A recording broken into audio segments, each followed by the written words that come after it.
Good evening and welcome to yet another edition of ICANN Conversations.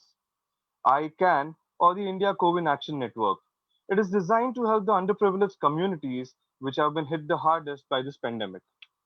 ICANN is a unique network which connects the ones who are in need with the ones who can provide for it.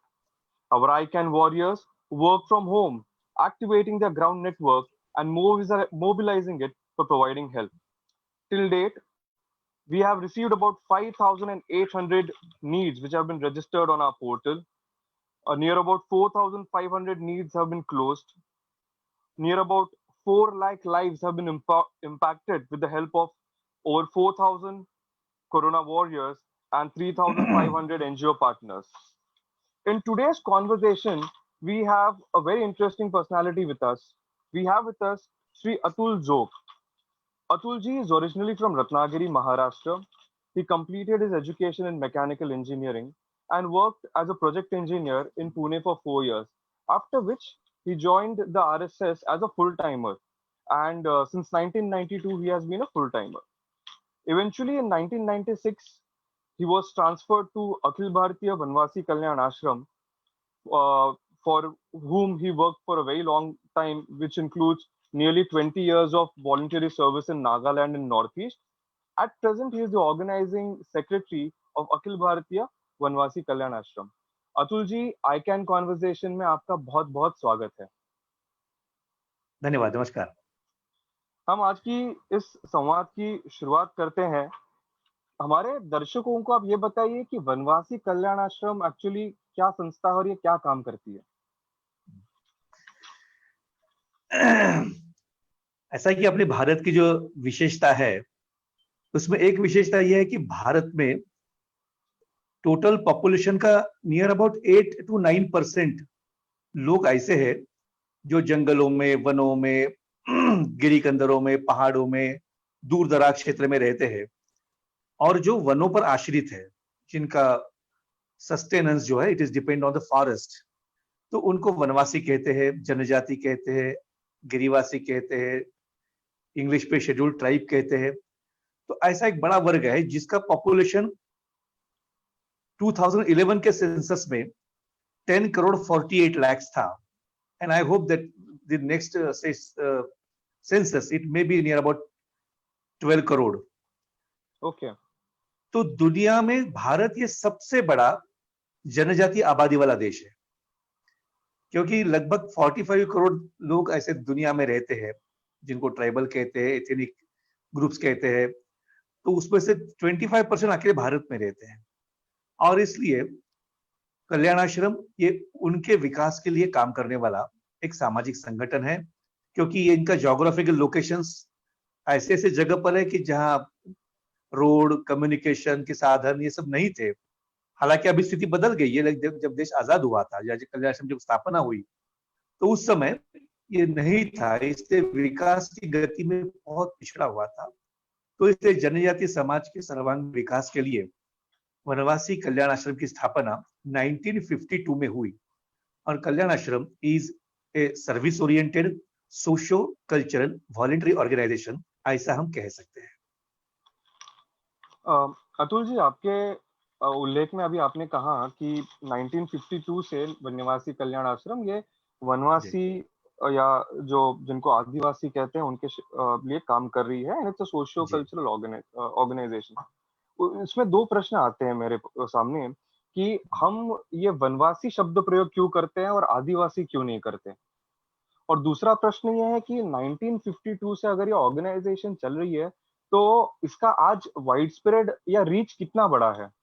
बिल्कुल ऐसा है ना कि कुल मिलाकर देश में 3 जगह पर लोग रहते हैं, हम कहते हैं शहरों में रहते उनको नगरवासी कहते हैं, ग्रामों में रहते तो ग्रामवासी कहते हैं, और वनों में जो रहते हैं, इसलिए मैंने पहले बताया कि वनों पर आश्रित है, ये केवल they are not only residing but they are depending on forest. और इसीलिए ऐसे जो लोग हैं उनका सस्टेनेंस है वो फॉरेस्ट पर डिपेंड है। ये उसकी महत्व की बात है। केवल रहने वाले अन्य लोग भी वनों में जाकर रह सकते हैं, लेकिन वो वनवासी नहीं बन सकते। और वनों में रहने के कारण, वनों पर डिपेंड होने के कारण, आश्रित होने के कारण, निर्भर होने के कारण वो वनों की चिंता करते थे, वनों का संरक्षण करते थे, वनों का संवर्धन करते थे। और इसी कारण वनवासी ये शब्द शब्द जो है ये अभी नहीं है, ये आप रामायण में भी देखेंगे, महाभारत काल में भी उसका उपयोग हुआ है। तो कुल मिलाकर के नगरवासी, ग्रामवासी, वनवासी ऐसे 3 प्रकार के जो अ, रहने के स्थान के कारण उनको हम कहते हैं, और एक सम्मानजनक शब्द है, ऐसा मैं तो मानता हूँ। कई लोग उसको आदिवासी भी कहते हैं, ठीक है, अच्छी बात है, उसको कोई हमारा रिजर्वेशन नहीं इसके बारे में। और संविधान में लेकिन जनजाति शब्द का उपयोग किया, इसलिए कई स्थानों पर या मैक्सिमम जगह पर जनजाति शब्द का उपयोग हम करते हैं। और जो कल्याणाश्रम का स्थापना 1952 में वनयोगी बाला साहब देशपांडे जी ने ये जशपुर में किया था। और उस समय तो जशपुर ये जो है ये अभी वर्तमान में छत्तीसगढ़ में है, छत्तीसगढ़ और झारखंड के बॉर्डर पर ये आता है। तो वहां पर इसका आरंभ एक छोटे छात्रावास से हुआ। तो कल्याणाश्रम की गंगोत्री ये जशपुर से आरंभ होती है। वर्तमान में मैं जशपुर में रहकर ही आप लोगों से बात कर रहा हूँ। तो और ये कोरोना फ्री जोन ऐसा मैं कहूंगा। मुझे कहने में अच्छा लगता है कि वनवासी समाज अपने को प्रोटेक्ट करने में सफल रहा है। तो आज वर्तमान में ये सारा हमारा काम फैलते फैलते आज पूरे देश में सभी राज्यों में, माने केरल से लेकर हिमाचल, जम्मू कश्मीर तक, और गुजरात से लेकर अरुणाचल, नागालैंड तक, इवन अंडमान में भी हमारा कल्याणाश्रम का काम ये फैला हुआ है। देश के 354 जिलों में हमारा काम है, और 52,000 विलेज या हैमलेट्स तक हमारी पहुंच ये आज है। इस प्रकार का वाइड स्प्रेड काम हमारा देश भर में है। धन्यवाद अतुल जी। आपने कहा कि 354 डिस्ट्रिक्ट्स में और 52,000 हैमलेट्स में आप वनवासी कल्याण आश्रम करके आपका काम चल रहा है। लेकिन जब हम कहते हैं कि वनवासी कल्याण आश्रम का काम चल रहा है, उसका मतलब क्या होता है? एक्चुअली वनवासी कल्याण आश्रम इन गांवों में जाकर क्या काम कर रहा है? अच्छा प्रश्न पूछा मैंने। जब जैसा पहले बताया कि हमारा जो organisation this is service oriented organisation है, इसलिए हमारी पहचान एक सेवा के रूप में है। और इस कारण हम जानते हैं और दुनिया भी मानती है कि शिक्षा ये कोई भी विकास का पहला सीढ़ी होता है। Education is a pre requisite of every development. और इसलिए कल्याण आश्रम के द्वारा लगभग 4,500 शिक्षा के प्रकल्प ये चलते हैं। इसमें लगभग 250 ये फॉर्मल स्कूल्स है, और बाकी एकल विद्यालय बोलिए या इस प्रकार के जो नॉन फॉर्मल सेंटर्स है, लगभग 1,60,000 स्टूडेंट्स हमारे सारे इस पे पढ़ाई करते हैं। तो एक शिक्षा का एक बहुत बड़ा नेटवर्क ये हमारा गांव गांव में चलता है। दूसरा जो हमारा काम है ये हेल्थ केयर। ये हेल्थ केयर भी एक बहुत इंपॉर्टेंट काम है, और हमारे कल्याण आश्रम के द्वारा 6 हॉस्पिटल चलाए जाते हैं, और लगभग 4,000 विलेज हेल्थ वर्कर्स, यानी जिस गांव में डॉक्टर नहीं है, मेडिकल शॉप नहीं है, ऐसे स्थानों पर हेल्थ ट्रेनिंग देकर के हेल्थ अवेयरनेस के लिए और वहां के गांव के प्राइमरी हेल्थ केयर के लिए अपने health care village health workers या हेल्थ फैसिलिटेटर्स हम कह सकते हैं, ऐसे लगभग 4,000 कार्यकर्ता हमारे काम करते हैं। वो भी एक बड़ा काम है। साथ में हमारे हेल्थ की दृष्टि से 260 ऐसे हमारे वीकली हेल्थ सेंटर्स भी काम करते हैं, डॉक्टर्स जाकर वहां लोगों की चिकित्सा करते हैं। तो इस प्रकार का ये भी एक काम चलता है। साथ में ग्राम विकास का एक बड़ा काम चलता है, जिसमें सेल्फ हेल्प ग्रुप का काम है, फॉरेस्ट मैनेजमेंट का काम है, वाटर कंजर्वेशन का काम है, एग्रीकल्चर डेवलपमेंट का काम है। एसएचजी के मैं बात करूंगा तो लगभग 3,500 सेल्फ हेल्प ग्रुप्स विभिन्न गांवों में हमारे कार्यरत है। इस प्रकार के ये सेवा के काम ये जगह जगह पर चलते हैं। ग्राम विकास के भी विभिन्न इनिशिएटिव्स हमारे चलते हैं। हॉस्टल्स चलते हैं देश में, 241 हॉस्टल्स है, जिसमें 50 हॉस्टल्स गर्ल्स के। तो ऐसा एक नियर अबाउट 10,000 स्टूडेंट्स ये हमारे हॉस्टल्स में पढ़ते हैं। तो इस प्रकार का एक वाइड स्प्रेड ये सेवा का काम है। साथ ही जनजाति समाज का संस्कृति परंपरा रक्षण करने के लिए कल्चरल सेंटर्स भी हमारे जगह जगह है। युवाओं के लिए स्पोर्ट्स सेंटर है हमारे 2,400 स्पोर्ट्स सेंटर्स, जिसके द्वारा हम युवाओं के खेल प्रतिभाओं का विकास करते हैं।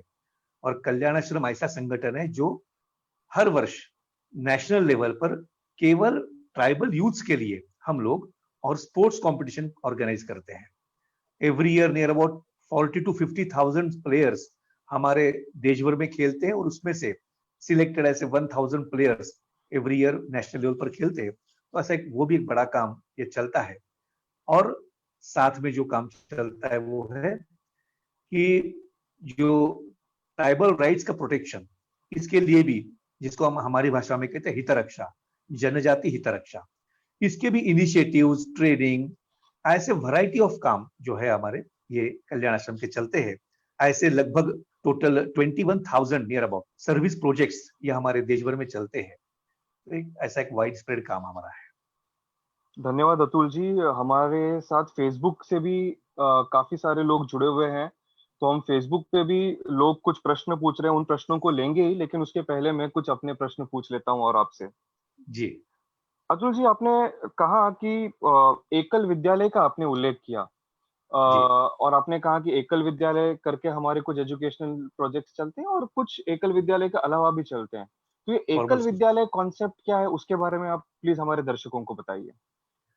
एकल विद्यालय की कंसेप्ट ऐसी है और पहले भी थी, लेकिन अभी परिस्थितियां बदल रही है कि कई गांवों में स्कूल्स सब जगह नहीं थे। क्योंकि हम देखते हैं कि जनजाति जो गांव है ना, ये बड़े बड़े गांव नहीं थे, छोटे गांव, 15-20 घरों का भी गांव होता है, जिसको आप हैमलेट्स कहते हैं, पाड़ा कहते हैं, अलग अलग भाषा में अलग अलग उसके नाम है, लेकिन बहुत छोटे यूनिट्स है उनके।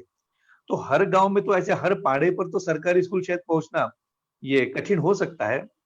तो ऐसे जगह जहां स्कूल की सुविधा नहीं थी या जब बेसिक एजुकेशन की सुविधा नहीं थी, तो ऐसे गांवों में बच्चों की प्राइमरी एजुकेशन कम से कम हो जाए, इसलिए ये एकल विद्यालय का काम ये लगभग आज से 30 साल पहले ये कल्याण आश्रम ने आरंभ किया था। और तब से लेकर ये अब तक ये चलता आ रहा है। लेकिन आज सर्व शिक्षा अभियान है, आंगनवाड़ी है, सरकारी इंफ्रास्ट्रक्चर भी अच्छा हुआ है, इसलिए वो भी काम करते हैं। तो इसमें भी हमारे एकल विद्यालय जो है वो बच्चों का शैक्षणिक स्तर अच्छा हो और संस्कार मिले उनको, इस दृष्टि से ये अपने एकल विद्यालय आज काम कर रहे हैं। अतुल जी, वनवासी कल्याण आश्रम के आपने जो एक मल्टी फेसेटेड काम बताए, ये शायद जी ही कोई एनजीओज जो हमारे देश में ट्राइबल राइट्स के क्षेत्र में काम करे या ट्राइबल वेलफेयर के क्षेत्र में काम करे होंगे, इतने बड़े स्केल पे और एक अखिल भारतीय दृष्टिकोण रख के शायद ही कोई एनजीओज कर रहे होंगे। तो मुझे जी आपसे ये पूछना था कि मेनलैंड इंडिया में आपकी प्रेजेंस हम समझ सकते हैं, लेकिन जो हमारा नॉर्थ ईस्ट इंडिया है, जहाँ पे काफी सारे ट्राइब्स हैं, वो रहते हैं, क्या वनवासी कल्याण आश्रम वहां पर भी ग्राउंड लेवल पे प्रेजेंट है और एक्टिव है? बिल्कुल है। और बहुत लोग नॉर्थ ईस्ट बनने के बाद आसाम को ही पहचानते हैं, लेकिन आसाम नहीं, तो आसाम के साथ पहले तो सेवन सिस्टर्स कहते थे, अभी सिक्किम को जोड़कर मोदी सरकार जी ने उसको अष्टलक्ष्मी ऐसा नाम दिया है। तो ये आठों राज्यों में हमारा काम अच्छा है, लगभग सभी जिलाओं में हमारे काम है। और मैं तो कहूंगा ये जो नॉर्थ ईस्ट है, इसमें काफी बड़े पैमाने पर जनजातियां, लगभग माइनर ट्राइब मिलाकर नियर अबाउट 300 ट्राइब्स रहते हैं, मेजर ट्राइब्स और माइनर ट्राइब्स, सब ट्राइब्स मिलाकर के एक बड़ा पॉपुलेशन। पिछले सेंसस में लगभग 1.25 करोड़ के आसपास ये पॉपुलेशन ये नॉर्थ ईस्ट का ये जनजाति समाज का है। तो ये सारे क्षेत्र में हमारे सेवा के काम तो चलते ही है, और केवल सेवा नहीं, तो वहाँ हर जिला में प्रेजेंस है। और ये जो सारा क्षेत्र है ना, ये इंटरनेशनल बॉर्डर का भी क्षेत्र है। नेपाल की सीमा है, भूटान की सीमा है, बांग्लादेश की सीमा है, तिब्बत की सीमा है, म्यांमार की सीमा है। तो ऐसी सारी सीमा इस पर लगी है। और मैं तो कहूंगा ये सारे अंतिम लास्ट विलेज जो है, वहां तक हमारी पहुंच आज कल्याण आश्रम ने बनाई है। ये सबके लिए गौरव का बात है, ऐसा मुझे लगता है। अतुल जी, नॉर्थ ईस्ट के बारे में जब हम बात कर रहे हैं, तो नॉर्थ ईस्ट का जो एक कल्चर एक यूनिक है। और जी जैसे आपने भी बताया कि हर एक स्टेट्स में करीब 15 से 20 कम से कम ट्राइब्स होंगे जिनकी अलग अलग भाषाएं भी है। जी तो ऐसे सिचुएशन में वनवासी कल्याण आश्रम ने वहां पे काम अपना स्प्रेड कैसे किया? सर मैं ये बात इसलिए पूछना चाहता हूँ क्योंकि बीच में एक 20-30 साल पहले एक दौर रहा है जहाँ पे वहाँ पे जितने भी ऐसे नॉन गवर्नमेंटल ऑर्गेनाइजेशंस काम करते थे, उन्होंने थोड़ा सेसेशन के तरफ ढाल मतलब मोड़ दिया था लोगों का वहाँ का। जी। लेकिन वनवासी कल्याण आश्रम जैसे आपने बताया कि एक सांस्कृतिक ऑर्गेनाइजेशन है और एक नेशन एज़ वन यूनिट करके वो देख के वो काम करती है। तो इस बारे में आप कुछ बताइए? ऐसा है कि जैसा आपने बताया कि सही बात है, वहाँ लैंग्वेज एक बड़ा बैरियर है। इसलिए इनिशियली तो कार्यकर्ता बाहर से जाकर ये सारे क्षेत्र में काम आरंभ किया था। वहाँ कल्याण आश्रम का काम नियर अबाउट 1978 79 से नियर अबाउट 40 साल अपना ये काम 40 इयर्स हो गया, 4 decades Kalyan Ashram is working in the north east region. तो इनिशियली कार्यकर्ता बाहर से, बंगाल से, महाराष्ट्र से, केरल से, कर्नाटक से ऐसे भेज करके काम ये आरंभ किया। इसमें सबसे बड़ी बात थी कि लोग विश्वास नहीं करते थे कि आप क्यों कर इस जंगल में मंगल करने के लिए क्यों आए हैं। कई लोगों को लगता था कि इनका जरूर स्वार्थ होगा इसलिए आए होंगे, या कई लोगों को लगता था कि और कोई उद्देश्य हमारे धर्म को डिस्टर्ब करने के लिए भी आ सकते हैं। पहले जो कुछ लोग आए थे उन्होंने धर्म संस्कृति को डिस्टर्ब भी किया था, तो हमको और कुछ बनाने के लिए आए। पहले आए थे उन्होंने हमको कुछ बना दिया, अब ये आए तो हमको और कुछ बना देंगे। इसलिए एक सस्पिशन के साथ देखते थे। लेकिन उस समय के कार्यकर्ताओं ने बहुत ही पेशेंस के साथ, धैर्य के साथ, संयम के साथ सालों साल काम करने के कारण वहां के लोगों के विश्वास को जीत लिया। और इस कारण वहां पर हमारा काम धीरे धीरे फैलने लगा। और आज की स्थिति में ऐसा है कि वहां आज स्थानीय कार्यकर्ता सब जगह खड़े हैं। आसाम में जो काम करने वाले कार्यकर्ता आसाम के कार्यकर्ता है, मेघालय में मेघालय खासी समाज के कार्यकर्ता काम करते हैं, नागालैंड में जाएंगे तो नागा समाज के कार्यकर्ता आज वहां पर खड़े हैं, अरुणाचल में अरुणाचल प्रदेश के कार्यकर्ता खड़े हैं, मिजोरम में मिजो है, चकमा है, रियांग समाज के कार्यकर्ता काम करते हैं, त्रिपुरा में पूरे त्रिपुरा समाज राज्य के कार्यकर्ता है। कहने का मतलब जिस समाज के लिए काम करते थे आज हमारे छात्रावास में पढ़कर, हमारे विद्यालय में पढ़कर या हमारे काम के साथ जुड़ने के कारण आज विभिन्न स्तरों पर, स्थानीय स्तर पर सब कार्यकर्ता जो है, इसमें पूर्णकालीन कार्यकर्ता फुल टाइम वर्कर्स भी आज उसी समाज से हमारे खड़े हुए हैं। एक संगठन कौशल के कारण बोलिए या अपने विचारधारा के कारण बोलिए या तंत्र के कारण बोलिए, अपने कार्यकर्ता इसमें यशस्वी हुए हैं, ऐसा मुझे लगता है। अतुल जी, आपने फुल टाइम वर्कर्स की बात की, तो मैं आपसे पूछना जी। चाहूँगा कि ये जो फुल टाइम वर्कर्स होते हैं, वो पेड होते हैं या अनपेड होते हैं? और ऐसे कितने फुल टाइम वर्कर्स आज अखिल भारतीय वनवासी कल्याण आश्रम के साथ काम कर रहे हैं? ऐसा है कि फुल टाइम वर्कर हम तो उसको कहते हैं पूर्णकालीन कार्यकर्ता या कई जगह सेवावृत्ति भी कह सकते हैं आप, कि ये संगठन का काम ही करना है इसलिए लोग आते हैं। इसमें ये व्यक्तिगत काम आप दूसरा कुछ कर नहीं सकते हैं, अर्थार्जन और कुछ नहीं कर सकते, और संगठन जो काम बताएगा और जहां बताएगा वहां जाकर करना, ये इसका एक मुख्य भाग है। तो इस कारण ये काम कठिन है। ये जो काम है ये पूर्णकालीन कार्यकर्ता, ये कई कार्यकर्ता कॉलेज की पढ़ाई हो गई या शिक्षा पूरी हो गई तो 5-6 साल 10 साल तक करते, फिर वापस जाकर अपने वैवाहिक जीवन या पारिवारिक जीवन में भी जाते हैं। पूर्णकालीन कार्यकर्ता जो है विवाहित पूर्णकालीन कार्यकर्ता भी है, कई पति पत्नी भी काम करते हैं, ऐसे भी अनेक कार्यकर्ता है कि दोनों काम करते हैं। आज की तिथि में बताऊंगा तो लगभग 1050 ऐसे हमारे फुल टाइम वर्कर्स पूर्णकालीन कार्यकर्ता सारे देश में काम करते हैं। इसमें लगभग 280 ये महिला कार्यकर्ता है, और मैं परसेंटेज बताऊंगा तो नियर अबाउट 65% कार्यकर्ता ये जनजाति समाज के हैं। 35% जो है ये क्या जाते जनजातीय शहरी समाज के, मैं जैसा हूँ ऐसे कुछ कार्यकर्ता होंगे।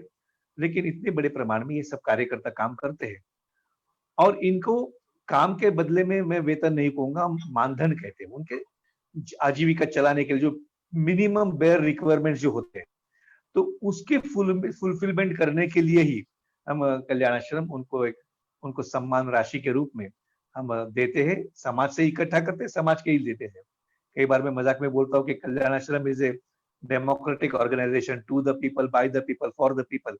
और इस कारण कल्याणाश्रम के कार्यकर्ता भी इस भाव को जानते हैं, और इस कारण समाज में भी उनको काफी सम्मान प्राप्त होता है कि सारे अहिक चीजों का लोभ और प्रलोभन छोड़ करके समाज के लिए ऐसे कठिन परिस्थिति में दूर दराज के क्षेत्र में जाकर और काम करना, ये आज की स्थिति में भी उतना ही कठिन है जितना पहला था।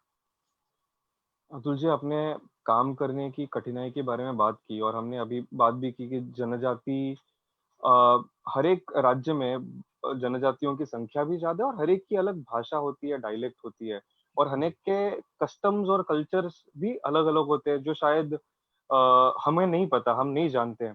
तो ऐसे कुछ आपके साथ कुछ इंटरेस्टिंग एक्सपीरियंस हुए रहेंगे, आपकी कुछ कहानियाँ होंगी, आप वो प्लीज़ हमसे शेयर करिए। बहुत बार हम लोगों को लगता है ना, जो हम शहरों में पढ़े लिखे, मैं भी शहर में पढ़ा लिखा कार्य करता हूँ मैं भी, लेकिन हम अपना एक चश्मा पहन के देखते हैं। जिस प्रकार के एजुकेशन हमने पाया है, जिस प्रकार के संस्कार हमने पाए हैं, और हम किताबों से और कल्पनाओं से या न्यूज़पेपर से या फिल्मों से जनजातीय समाज को जानने का प्रयास करेंगे तो बहुत बड़ी भूल करेंगे, ऐसा मुझे लगता है। मैं एक उदाहरण बताना चाहूंगा। जब मैं नागालैंड में था तो हम एक ऐसा संगठन के काम के लिए हम घूमते थे। तो एक मगुलोंग नाम का गांव है जो मणिपुर और नागालैंड के बॉर्डर पर है। उस गांव में पहुंचने के लिए 6-7 घंटा पैदल चलना पड़ता है और ऐसा पैदल चल के ही प्रवास करके हुए गांव गांव में जाना, ऐसा सिस्टम थी। तो उस गांव में गए तो फिर स्वाभाविक गांव छोटा रहता है, तो सब कार्यकर्ता हम लोग सवेरे उठ के चाय पीने के बाद हर घर में जाना और लोगों का सुख दुख पूछना, कैसे है क्या है। और ऐसे जगह जहाँ रास्ता भी नहीं तो वहाँ दवाई की सुविधा भी कुछ नहीं रहती है। तो एक परिवार में घर में गए तो बूढ़ी माँ वहां पर केवल थी और वो बीमार थी। तो वो मेरे साथ जो कार्यकर्ता, एक रांगदो नाम का था, वो नागा समाज के थे। तो उन्होंने दादी माँ से पूछताछ की तो पता चला उनको बुखार आया है। तो फिर हमारे कार्यकर्ता, हमारे पास मेडिसिन तो थे ही, तो उन्हें पैरासिटामोल की 10 टैबलेट की स्ट्रिप उस दादी माँ को दे दिया। तो दादी माँ बोलती है कि इतने टैबलेट्स की मुझे आवश्यकता नहीं, 4 टैबलेट से मेरा ठीक हो जाएगा बीमार। तो कार्यकर्ता बोला रहने दीजिए, बचेगा तो आपको बाद में काम में आएगा। तो उस दादी माँ ने बताया नहीं, बचेगा तो दूसरे के काम में आएगा। और इसलिए उसने 4 टैबलेट रखकर 6 टैबलेट हमको लौटा दिए।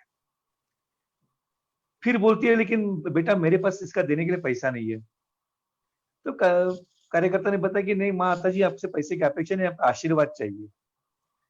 तो माता जी बोली कि नहीं, लेकिन मैं फ्री में नहीं ले सकती हूँ कोई चीज, मैं फ्री नहीं लूंगी। तो फिर वो काठी टेकते टेकते, हाथ में जो लाठी थी वो उसको टेकते टेकते वो अंदर चली गई और जो उसकी झोपड़ी थी, उसके जो छोटा चौका था, किचन जो था वहां से, और उसने 3 अंडे ला करके हमारे कार्यकर्ता के हाथ में रख दिए। मैं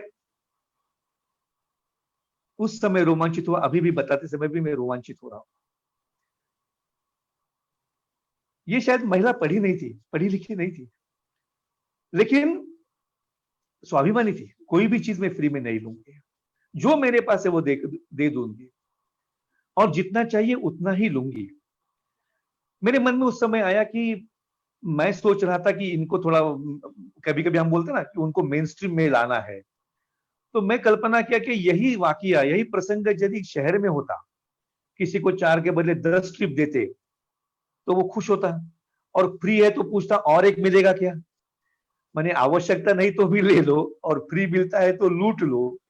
ऐसा एक कल्चर शहरों में, जिनको हम पढ़ा लिखा सो कॉल्ड सिविलाइज सोसाइटी कहते हैं, उनमें ये अनुभव हम शहरों में जगह जगह पर लेते हैं। दूसरी तरफ ग्रामीण क्षेत्र में वनवासी, जितनी हमको आवश्यक है तभी लेंगे, नहीं तो नहीं लेंगे, जितना आवश्यक है उतना ही लेंगे, सम्मान के साथ लेंगे। तो इसलिए मुझे लगा कि सही भारत कौन सा, ये ना शहरों में दिखता है वो। तब मुझे लगा कि शहर भारत, सही भारत यदि देखना है तो ये वनवासी क्षेत्र है। और यही अनुभव कोरोना के समय भी हुआ। जगह जगह हमारे जो कार्यकर्ता कुछ राशन का सामान दे रहे, लोग बोले कि नहीं हमारे घर में है, बगल वाले के घर में नहीं है। इस प्रकार उन्होंने जितना चाहिए उतना लिया। और इस कारण मुझे लगता है कि सही भारत यदि देखना है, समझना है, तो वनवासी क्षेत्र देखना चाहिए। अतुल जी, मैं आपसे टोटली एग्री करता हूँ और जो वनवासी जीवन के बारे में हम शहर में जो रहते हैं और जो वेस्टर्न एजुकेशन सिस्टम या मॉडर्न एजुकेशन सिस्टम फॉलो करते हैं, जी और हम उनको थोड़ा सा पिछड़ा करके हम अज्यूम करते हैं वो हैं करके। लेकिन मेरा भी अनुभव यही रहा है कि वनवासी समाज में जो जी, स्त्री पुरुष समानता है, वो बिल्कुल, शायद ही हमारे वही अर्बन सही। मुंबई जैसे शहर में भी देखने मिलेगी। आप उसके बारे में भी कुछ कहना चाहेंगे? देखिए, महिलाओं को एक तो सम्मान है, ये सारे क्षेत्र में और महिलाओं को अधिकार भी है। वो पार्टिसिपेट करती है डिसीजन मेकिंग में, बात करने में और समाज उनकी बात मानता भी है। कई चीज़ें ऐसी है जैसा मैं सेल्फ हेल्प ग्रुप की बात मैंने बताई है ना, तो उड़ीसा में, झारखंड में उसका एक अच्छा हमका अनुभव आया। ये बहुत जगह सेल्फ हेल्प ग्रुप माने केवल पैसे के आदान-प्रदान करना और विनियोग करते हुए बस इकोनॉमिकल डेवलपमेंट, लेकिन जनजातीय क्षेत्र में ऐसा नहीं है। कई जगह पर महिलाओं ने इनिशिएट करते हुए मैं कहूँगा हमारे लगभग उड़ीसा में 110 गाँवों में ये हमारे सेल्फ हेल्प ग्रुप के महिलाओं ने तय किया कि हमारे गाँव में शराबबंदी करनी है और इसलिए उन्होंने पूरे प्रयास कर कर पुरुषों को पहले समझाया, बताया, जिन्होंने मान लिया वो ठीक, नहीं माना तो थोड़ा और दीदीगिरी करके या थोड़ा और एग्रेसिव होकर के, लेकिन 110 गाँवों में उन्होंने और ये जो है ये शराबबंदी की। कई जगह हम देखा मैंने कि राशन दुकान जो है ना, ये भी एक भ्रष्टाचार का अड्डा बना था। तो कई जगह सेल्फ हेल्प ग्रुप के लोग महिलाओं ने सोचा ये राशन दुकान हम चलाने को लेंगे और पता चला कि जो भ्रष्टाचार होता था, बाहर के बाहर चावल बिक्री होना, चीनी, ये पूरी तरह से रुक गया। क्यों? क्योंकि महिला जानती है इसका महत्व।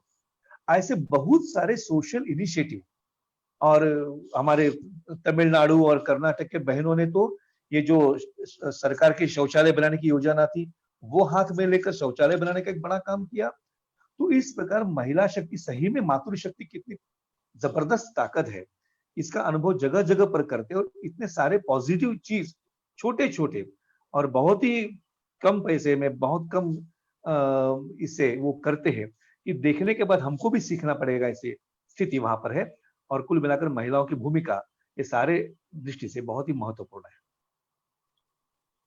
अतुल जी, लेकिन कभी-कभी मुझे डर लगता है कि ये जो गवर्नमेंट प्रोग्राम्स के थ्रू मॉडर्न स्कूलिंग जिसको बोल सकते हैं या वेस्टर्न एजुकेशन बोल सकते हैं, ये जब भी इन पहाड़ों पे जाएगा या गाँवों में जाएगा, तो उनका जो ट्रेडिशनल कल्चर है या ट्रेडिशनल वैल्यू सिस्टम है, वो कहीं खो ना जाए। बिल्कुल, तो सही बात है। वनवासी वनवासी कल्याण आश्रम जो स्कूल्स रन करती है, वहाँ पे ऐसे कुछ प्रयास किया जाता है कि जो जहाँ पे मॉडर्नाइज करना है, वहाँ पे तो मॉडर्नाइज होना है। लेकिन कुछ जो वैल्यूज है, जो उनकी स्पेशलिटीज है, वो कंजर्व करके रखें। अभी इस प्रकार के प्रयास इनिशिएटिव शुरू किए कल्याण सम बस कुछ बातें जो है जैसा जो हमारे स्कूल जनजाति क्षेत्र में है तो उनके जो पारंपरिक त्योहार है, परंपरा है, उनके महापुरुष है, इनके बारे में जानकारी देना या उनके गीत है, उनके नृत्य है, तो इसका भी ट्रेनिंग देना।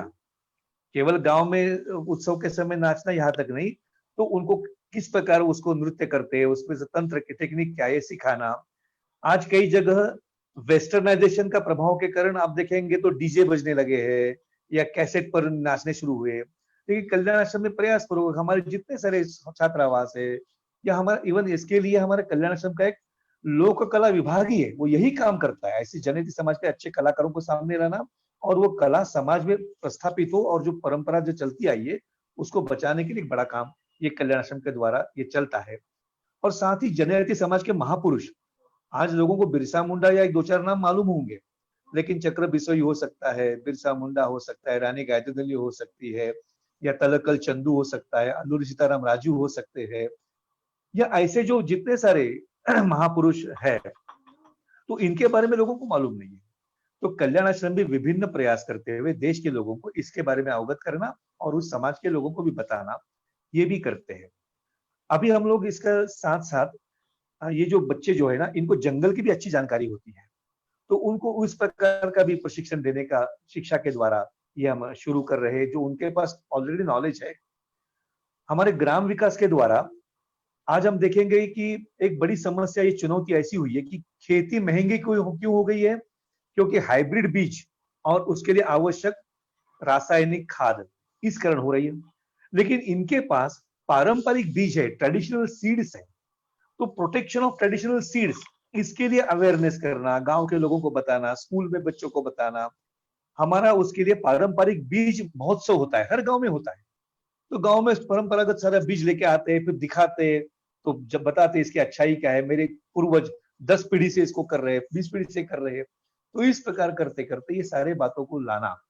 तो इस प्रकार के विभिन्न इनिशिएटिव कल्याण आश्रम अपने विभिन्न आयामों से ये कर रहा है। सर, क्या कल्याण आश्रम ये जो फॉरेस्ट प्रोड्यूस जो होते हैं जी उसको भी हम ट्रेनिंग देते हैं? मतलब काफी सारे जी वनवासियों में, जैसे आपने कहा, वो पहले से होते हैं, लेकिन और जैसे हनी कलेक्शन है, वो और एफिशिएंटली कैसे करना और फिर उसको पैकेज करके मार्केट तक जोड़ के देना, क्या इसका भी काम वनवासी कल्याण आश्रम करता है? ऐसा है कि कल्याण आश्रम इससे पहले वाले एक स्टेप करते हैं।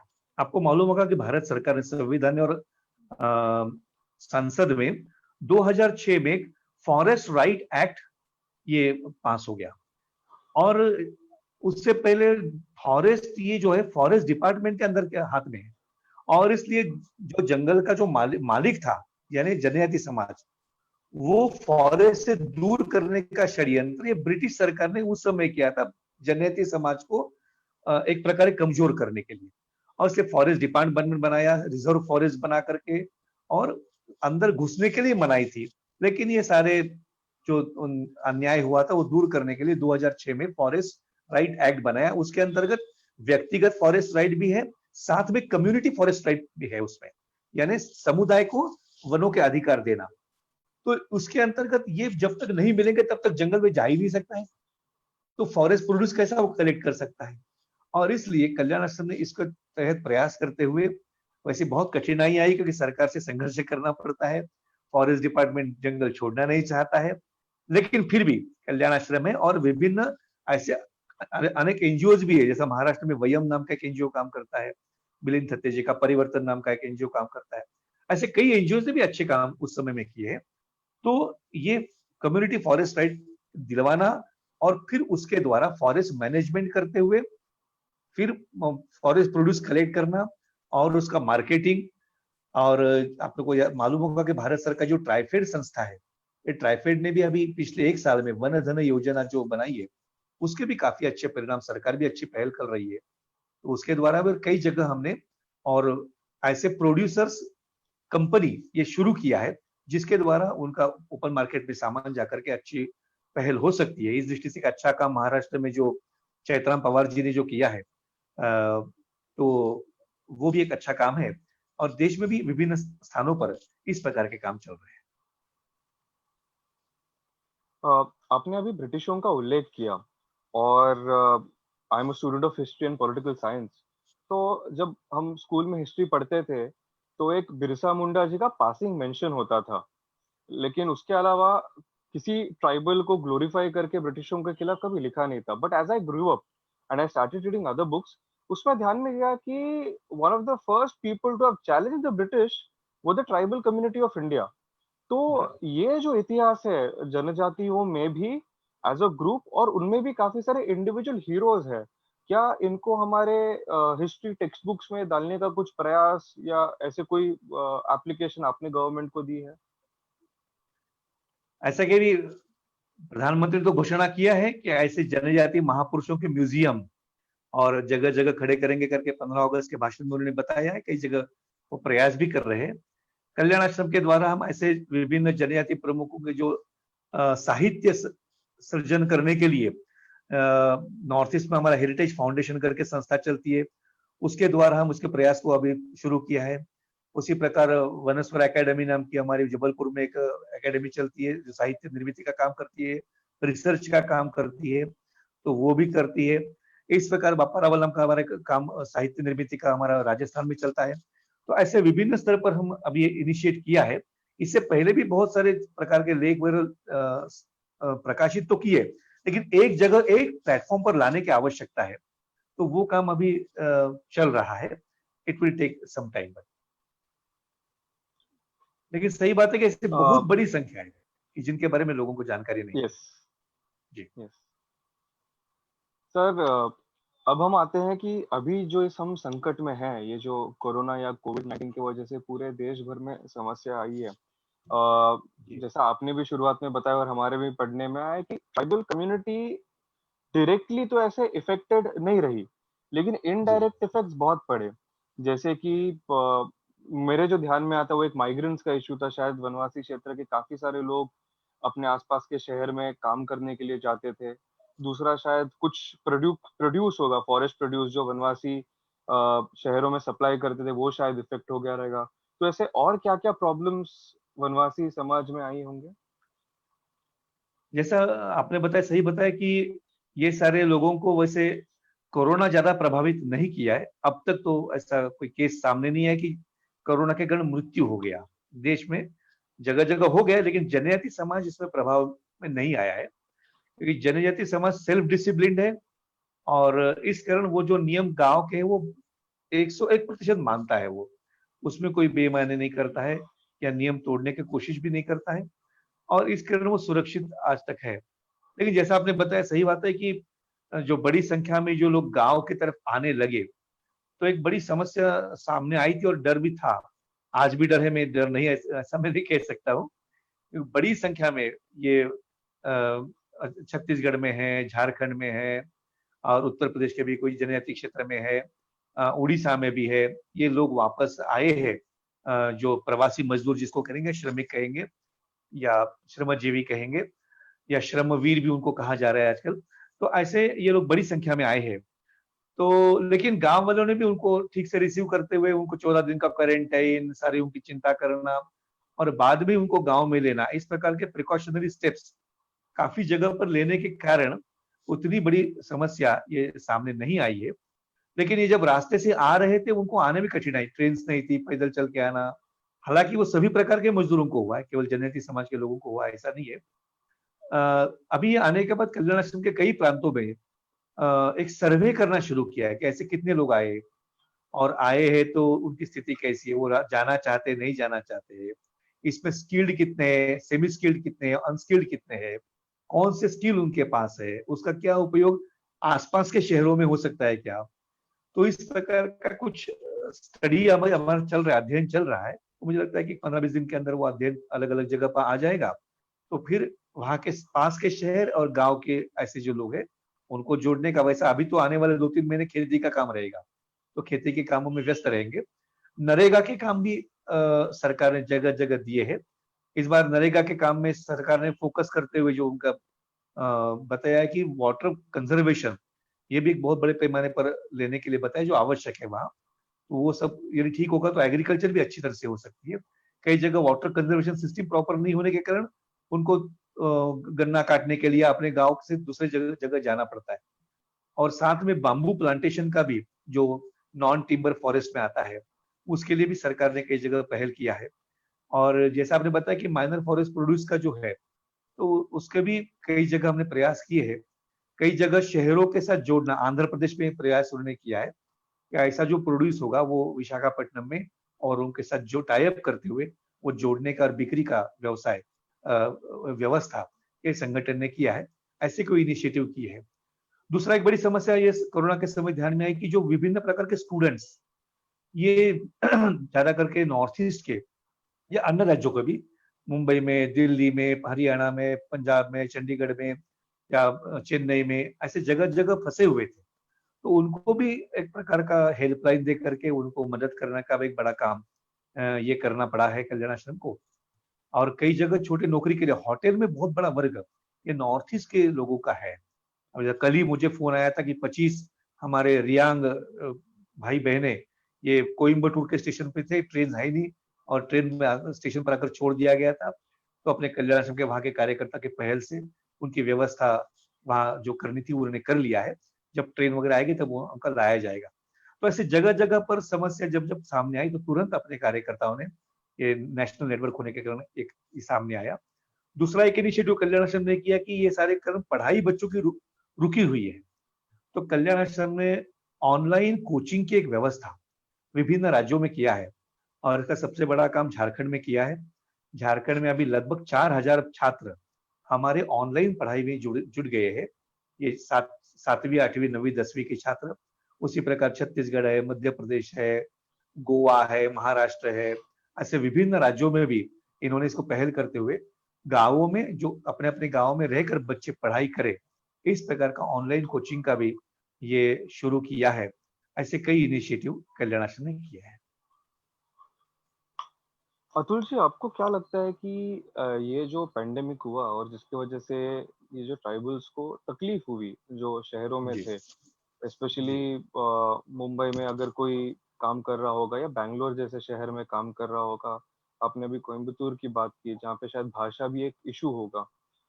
तो इस बैकड्रॉप पे क्या ट्राइबल कम्युनिटी जो है, वो चाहे झारखंड की हो या असम, मेघालय की हो, क्या बराबर। उनमें एक कॉशनरी नोट आ जाएगा अपने आप में कि हम we should think twice before going to Mumbai? जो आज जितनी सहजता से ये लोग तो मुंबई दिल्ली शहरों में पढ़ाई करने के लिए जाते थे या जॉब की सर्च में जाते थे, क्या उनमें भी एक ये अवेयरनेस होगा कि 10 पैसे कम कमा देंगे लेकिन हम अपने घर में ही रह के परिवार के साथ रहेंगे? ये तो अवश्य आएगा। ये सबके मन में ही आ रहा है। मैंने केवल जनजाति समाज के, जनजाति समाज के मन में अधिक तरह से आ रहा है। जैसा मुझे फीडबैक मिल रहा है तो बच्चे अभी पढ़ने के लिए भी दूर जाना नहीं चाह रहे। ज्यादा करके जनजाति क्षेत्र के जाते थे, और अभी क्या हो गया कि जनजाति क्षेत्र में भी अच्छी अच्छी यूनिवर्सिटीज कॉलेज जैसे आ गए हैं। केवल एक आकर्षण के तौर पर चेन्नई दिल्ली हैदराबाद जाना तो अलग बात है, लेकिन आज विभिन्न राज्यों में भी अच्छी अच्छी यूनिवर्सिटी शिक्षा की पद्धतियां विकसित हुई है। तो मुझे लगता है कि आने वाले समय में ये जाने के बारे में टाल सकते हैं। लेकिन जब तक ये भय रहेगा तब तक एक बार थोड़ा 1 साल 2 साल शायद चला जाएगा तो फिर वो क्रेज हो सकती है, नहीं ऐसी बात नहीं कह सकते। और लेकिन ये निश्चित ये है। इसलिए मैं सोचता हूँ कि प्री कोरोना और पोस्ट कोरोना इसमें काफी चेंजेस ये समाज में आएंगे, उसमें अच्छे चेंजेस भी आने वाले। नहीं ऐसी बात नहीं, जैसा अभी आत्मनिर्भर भारत की जो बात है, तो आज काफी चीजें लोग गांव में ही उपयोग करना शुरू कर रहे हैं। बहुत अच्छी बात है। इसी बहाने हमारे कॉटेज इंडस्ट्री है, स्मॉल स्केल इंडस्ट्री है या मिडिल स्केल इंडस्ट्रीज है, उसको भी एक बढ़ावा मिल सकता है। और जैसा बताया कि माइनर फॉरेस्ट प्रोड्यूस है, उसके भी प्रोसेसिंग की यदि अच्छी व्यवस्था हो सकती है, क्योंकि विस्थापन कोई चाहता नहीं है, उनको मजबूरी होती है, इसलिए वो शहरों की तरफ जाते हैं, क्योंकि शहरों में तो धक्के खाने पड़ते हैं। तो इसलिए यदि उनको सम्मानजनक वहाँ आजीविका जो है सस्टेनेंस की व्यवस्था होगी तो शायद गांव में लोग रहना पसंद करेंगे। सर, ये जनजाति समाज जो है, इनके जीवन में टेक्नोलॉजी का क्या रोल कोरोना की वजह से हुआ है? क्योंकि आपके और मेरे जीवन में हो ही गया है। हम जी ये जो आज वीडियो कॉन्फ्रेंसिंग से संवाद कर रहे हैं, शायद जी 3-4 महीने पहले हम सोचते हैं ऐसा करना या नहीं करना, लेकिन आज सही। Video conferencing has become a part of our routine life. तो जी जी जी जैसे टेक्नोलॉजी सडनली वीडियो कॉन्फ्रेंसिंग के माध्यम से लगभग सारे लोगों के जीवन में आ गई, जी वर्क फ्रॉम होम कल्चर आ गया जी। शहरों में। तो वैसे जनजातियों के बीच में क्या हुआ, मतलब टेक्नोलॉजी बड़ी है? उनमें भी आ गया है। अभी मैं देखो, मुझे बताया अच्छा। बच्चों का, मैंने बताया ना, तो ये हाँ, बच्चे आपने जैसा मैंने बताया क्लासेस कि के 4,000 एग्जांपल दिए। बच्चे पढ़ रहे हैं, तो जहां नेटवर्क मिलता है, पानी टैंक है तो पानी के टैंक के ऊपर बैठ कर पढ़ रहा है वो बच्चा, या पेड़ के पहाड़ के टीले पर जाकर जहां नेटवर्क मिल रहा है। आज मैं जशपुर में हूँ, एक सवेरे बच्चा आ गया, उसको लिंक नहीं मिल रही थी, कनेक्ट नहीं हो पा रहा था, वो 20 किलोमीटर से मोटरसाइकिल से कैसा भी हायर करके आ गया या सीख गया, अभी जाकर बोला मैं गाँव में जाकर पढ़ूंगा। तो इस अच्छा। प्रकार टेक्नोलॉजी का उपयोग ये बहुत तेजी से बढ़ रहा है। इसमें जनजाति युवक जो है ना बहुत ही शार्प है। मैंने देख रहा हूँ ना कि वो किसी भी मायने में नगर के बच्चों से बिल्कुल पीछे नहीं है, और क्यूरियोसिटी है उसकी जो है, और प्रतिभा है बहुत ही अच्छी है उसकी। सर, वनवासी कल्याण आश्रम में आपने कहा कि ऑल इंडिया ऑर्गेनाइजेशन है, इसके इतने सारे वॉलंटियर्स हैं, महिलाओं का भी क्या रोल है और जनजातियों में से भी लोग उस संगठन में काम करते हैं। लेकिन मेरा एक प्रश्न आपसे ऐसा है कि अगर मैं मुंबई में रहता हूँ या मैं बैंगलोर में रहता हूँ या कोलकाता में रहता हूँ, तो मेरा वनवासी कल्याण आश्रम में क्या रोल होता है? ऐसा है कि दो प्रकार के रोल है। एक तो ये शहरों में भी, जैसा मैंने बताया कि जनजाति समाज बड़ी संख्या में आता है, और कभी कभी जो गांव का बच्चा लड़का आता है ना, उस शहर में उसको समझ में नहीं आता है। मान लो कोई कॉलेज में एडमिशन के लिए आता है, तो एक तो स्टेशन से कॉलेज कैसा जाना, वहां जाने का उसको मिलने वाली ट्रीटमेंट कैसी है, धक्के कितने खाने पड़ते हैं। तो इस प्रकार का यदि हम कोई प्लेटफॉर्म बोलिए या अपने संस्थाओं के द्वारा ऐसा उनका कुछ हेल्पलाइन बोलिए, ऐसे यदि देते हैं कि आप आइए और निर्भयता से हम आपकी व्यवस्था कर सकेंगे, या इनिशियल स्टेज में हॉस्टल का उनको पता नहीं रहता है, भोजन कहाँ कर सकता है मालूम नहीं है, तो इस कारण ठगा भी जाता है, कई जगह उनको कटु अनुभव भी आते हैं। तो यदि हम अच्छे अनुभव देना चाहेंगे उनको, तो मुझे लगता है कि इस कारण एक जो आज कई जगह डिस्कनेक्ट जो है ना, जनजातीय समाज को लगता है हम अलग है, शहर के लोग अलग हैं। ये जो लगता है डिस्कनेक्ट किधर ना किधर दूर होने के लिए, ये जो सोशल एसिमिलेशन की प्रोसेस की दृष्टि से शिक्षा के लिए आने वाले युवकों को गांवों से जो आते हैं, उनको हम कुछ ना कुछ सहयोग कर सकते हैं क्या? दूसरा, मेडिकल ट्रीटमेंट के लिए लोग आते हैं, बड़ी पैमाने पर आते हैं, उनकी भी बड़ी दुर्दशा होती है। जिस प्रकार के कई जगह फंसे जाते हैं, ठगे जाते हैं, तो उनको भी ठीक से उनको हम कुछ प्लेटफॉर्म देकर के उनको भी ठीक से देते हैं, तो उनको भी लगा कि नहीं शहर के लोग भी अच्छे हैं, शहर के लोग भी हमारे हैं। इस प्रकार का एक अपनत्व का भाव, जैसे हमारे कल्याण आश्रम का जो स्लोगन है, तू मैं एक रक्त, ये इसी कारण है। ये सामाजिक समरसता की जो प्रोसेस है ना, it has to be started. इसलिए कल्याण आश्रम का काम मैंने केवल वनवासी का काम नहीं, वनवासी के काम के लिए नगरवासी, शहरवासी, ग्रामवासी सबने मिलकर खड़ा रहकर वो करना है, और जनजाति समाज भी खड़ा होगा ही होगा। तो इस प्रकार के काम जो अलग अलग प्लेटफॉर्म यदि देते हैं, तो जो शहरों में आने वाले लोग हैं वो। दूसरी बात, जनजाति महापुरुष जो है, उनकी जयंती है, शहीद दिवस है, वो मना सकते हैं क्या? कई जनजाति समाज के त्योहार वो लोग भी मनाते हैं, तो कोई उनको प्लेटफॉर्म देकर चलो आप आइए मनाइए, हम भी आपके इस पर आनंद ले सकते हैं, या हमारे त्योहारों में उनको बुलाना, ये भी हो सकते हैं। तो इस प्रकार शहरों में रहकर इस प्रकार हम कुछ कर सकते हैं। दूसरा, जैसा मैंने बताया कि हमारा वन यात्रा नाम का कार्यक्रम है, साल में 2 या 3 दिन के लिए ऐसे पास के कोई जनजाति गांव में जाकर देख सकते हैं क्या? सिखाने के लिए मत जाइए, सीखने के लिए जाइए, समझने के लिए जाइए, कुछ देने के लिए मत जाइए, आप अनुभव लेने के लिए जाइए। तो इस प्रकार के एटीट्यूड से जाएंगे तो कुछ समझ में आएगा, तो फिर आगे क्या कर सकते हैं इसको हम सोच सकते हैं। जो डॉक्टर्स है वो मेडिकल कैंप के द्वारा भी ऐसे लोगों में जाकर काम कर सकते हैं। कोई टीचर है, चलो मेरी समर वेकेशन है, मैं जाकर 10 दिन ऐसे बच्चों को सिखा सकता हूँ क्या? जो आपके पास प्रोफेशन है, मैं मान लो एक अच्छा गायक हूँ, चलो मैं अच्छा गाना सिखा सकता हूँ क्या? तो इस प्रकार का कोई भी कौशल जो है जो उनके विकास के लिए आगे बढ़ा सकता है, ऐसे प्लेटफॉर्म के द्वारा भी हम उनको जोड़ने का काम कर सकते हैं, ऐसा मुझे लगता धन्यवाद अतुल जी। अतुल जी, वनवासी कल्याण आश्रम में आज अगर हम एक ऑर्गेनाइजेशन स्ट्रक्चर करके देखेंगे, तो है। जी। उसमें जनजातियों के कितने रिप्रेजेंटेटिव्स होंगे, और नॉन जनजाति कितने होंगे? ऐसा नहीं कि कल्याण आश्रम का स्ट्रक्चर थोड़ा समझना पड़ेगा। अखिल भारतीय वनवासी कल्याण आश्रम जो है, इट्स एन एपेक्स बॉडी है, ठीक है। उसके नीचे 40 हमारे प्रोविंशियल यूनिट्स है, जो स्टेट यूनिट बोलिए, या एक बड़े स्टेट में 2-3 यूनिट्स भी हमारे हो सकते हैं। जैसा महाराष्ट्र में कोकण का यूनिट अलग है, विदर्भ का यूनिट अलग है, पश्चिम महाराष्ट्र का, ऐसे 40 हमारे प्रोविंशियल यूनिट्स होते हैं उनके। तो वो भी रजिस्टर्ड बॉडीज है, और these 40 units are affiliated with Akhil Bharatiya Vanvasi Kalyan Ashram. Okay. तो हर एक स्टेट यूनिट की भी अपनी कमेटी है, फिर डिस्ट्रिक्ट लेवल पर भी कमेटी है। तो हमारे ये सारे कमिटीज में प्रेसिडेंट है, वाइस प्रेसिडेंट है, या सेक्रेटरी है, ज्वाइंट सेक्रेटरी है, ट्रेजरर है, ऐसे विभिन्न पोस्ट पर जनजाति कम्युनिटी के लोग काफी बड़ी संख्या में है। मैं परसेंटेज ऐसा बताना में शायद कठिन हो जाएगा, लेकिन ये 50-50% या 50-60%, जहाँ जनजाति पॉपुलेशन बहुत अधिक है, जैसे अरुणाचल में जाएंगे तो वहां शायद नॉन ट्राइबल ढूंढने से भी नहीं मिलेगा, सब जनजाति समाज के लोग मिलेंगे। नागालैंड में सारे वही लोग मिलेंगे, क्योंकि वही लोग रहते ज्यादा करके। तो ऐसे भी मिलेंगे। तो कई जहाँ शहरी समाज पास में रहता है, तो उनका भी प्रतिनिधित्व होता है। तो सभी जनजाति समाज के प्रतिनिधित्व है। अच्छे पढ़े लिखे लोग भी है, अच्छे पोस्ट पर जो काम करते हैं वो लोग भी है।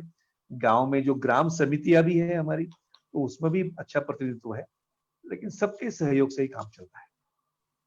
आपने बीच में उल्लेख करते वक्त आपने एक उल्लेख किया कि आप ट्राइबल कम्युनिटी के लिए नेशनल गेम्स लेते हैं, और जब भी जी। आपने ये बात कही तो मेरे ध्यान में आया कि ओलंपिक्स हो या नेशनल गेम्स हो, अधिकतर इवेंट्स में स्पेशली एथलेटिक्स हो, यहाँ आर्चरी जैसे इवेंट में सबसे अधिक आर्चरी अगर में। जो लोग आगे रहते हैं वो वनवासी कल्याण मतलब वनवासी समाज के रहते हैं।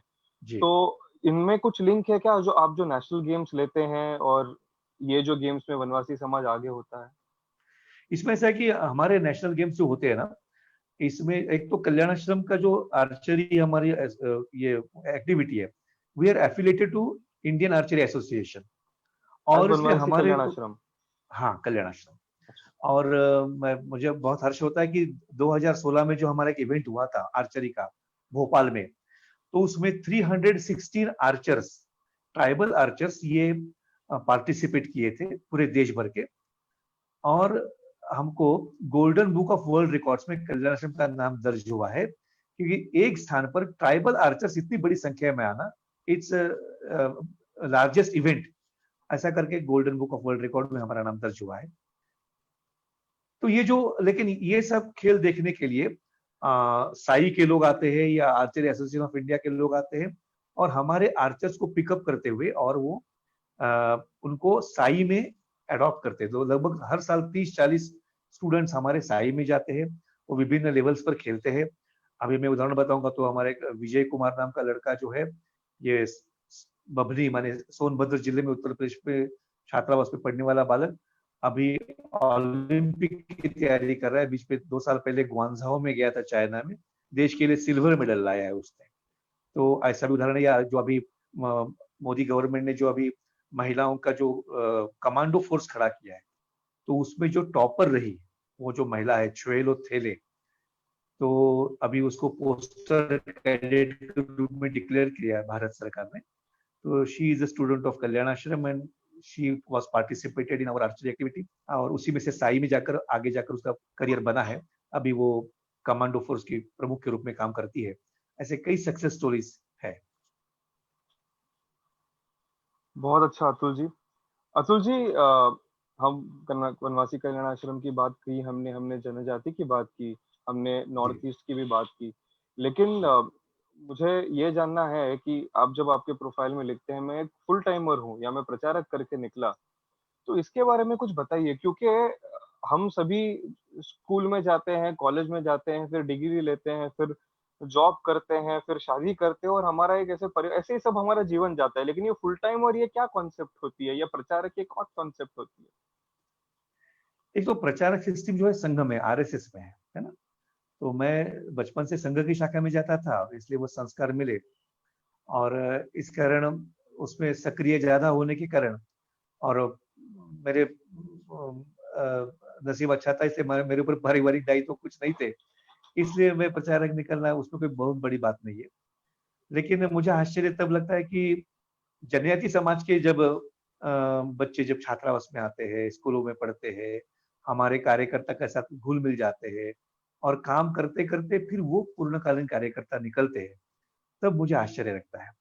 मैं तो एक कहूंगा तो एक वेल टू डू फैमिली से मेरी बैकग्राउंड है, लेकिन गरीब परिवार का बच्चा भी पढ़ा लिखा होकर समाज के लिए काम करने को निकलना, कि जिनकी परिवार की अपेक्षा की नौकरी करेगा पैसा कमाएगा, तो वैसा नहीं होता है, तो वो समाज के काम के लिए निकलता है। हालांकि संघ के प्रचारक व्यवस्था में भी ऐसे बहुत सारे उदाहरण हैं कि बहुत गरीब परिवार से भी उन्हें निकला है।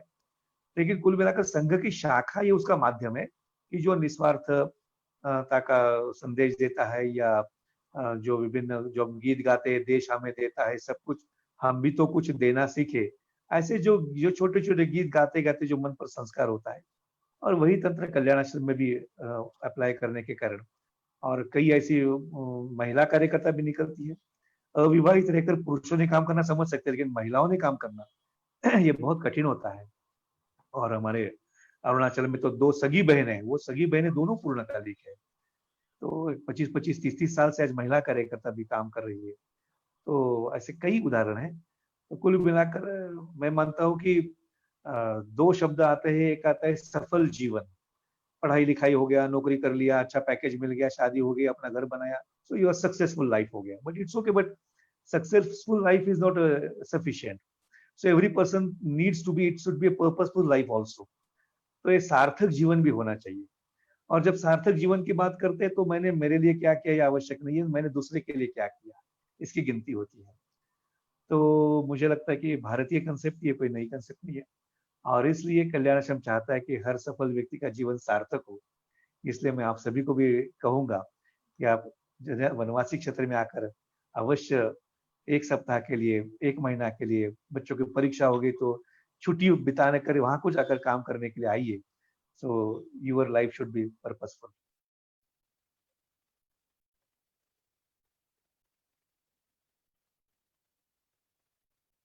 प्रश्न आपसे वही होने वाला था कि हाउ कैन नॉन ट्राइबल्स और people who are watching this live on Facebook can contribute. तो क्या आपकी वेबसाइट पे ऐसे कुछ एक प्रोविजन है जहाँ पे वो आके रजिस्टर कर सकते हैं और वो बोल सकते हैं कि हमको 1 सप्ताह वनवासी कल्याण में कंट्रीब्यूट करने के लिए हमारी इच्छा है करके? उसमें हमारे वेबसाइट पर जाएंगे ना, वनवासी कल्याण .org इस नाम से हमारी वेबसाइट है। उस पर जाकर आप वॉलंटियरिंग करना चाहते, सोशल वॉलंटियरिंग, तो उसमें भी प्रोविजन है। हमारे फ्यूचर इवेंट्स कुछ अलग अलग जगह पर क्या है वो है, एक्टिविटीज क्या होती है वो, उसके बारे में जानकारी है।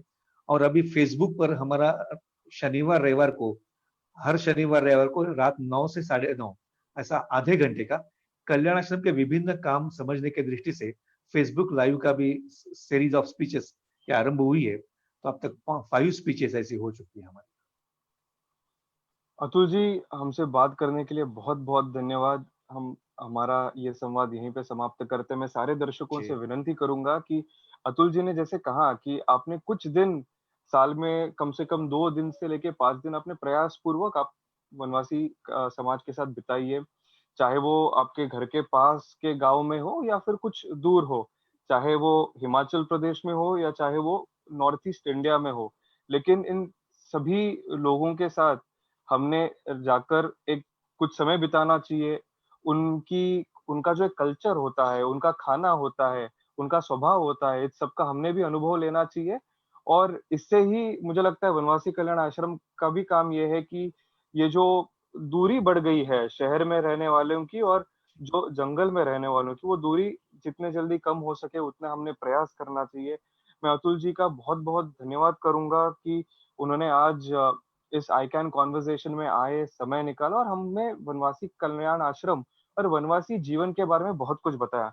आपने बताया कि कैसे वनवासी कल्याण आश्रम 1952 से लेके जनजातियों के बीच में काम कर रही है, जिसका प्रेजेंस भारत के 354 डिस्ट्रिक्ट्स में है और लगभग 52,000 हैमलेट्स में है।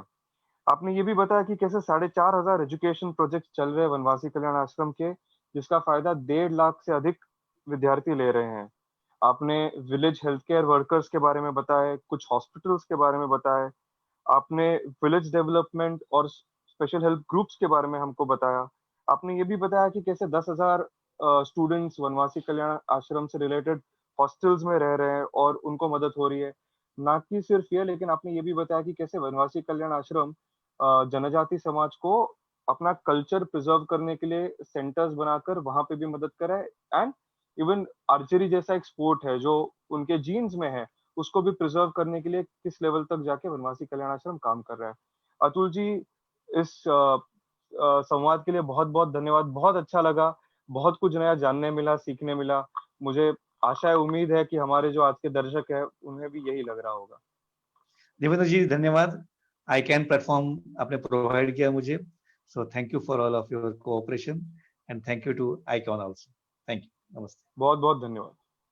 धन्यवाद, नमस्कार।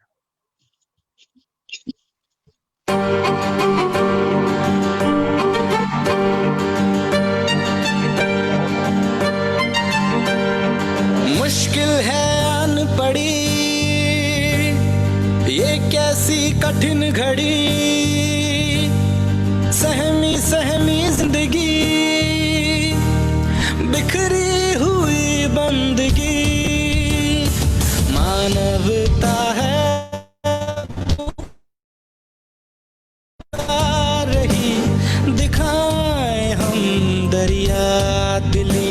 I can, you can, we can, India can, I can, you can, we can, India can। हम सब मिल जाएं तो मिलकर हाथ बटाएं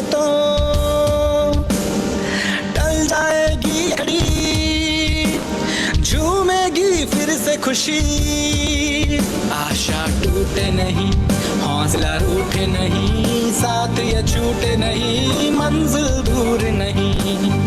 मानवता है पुकार रही, दिखाए हम दरिया दिली। I can, you can, we can, India can, I can, you can, we can, India can.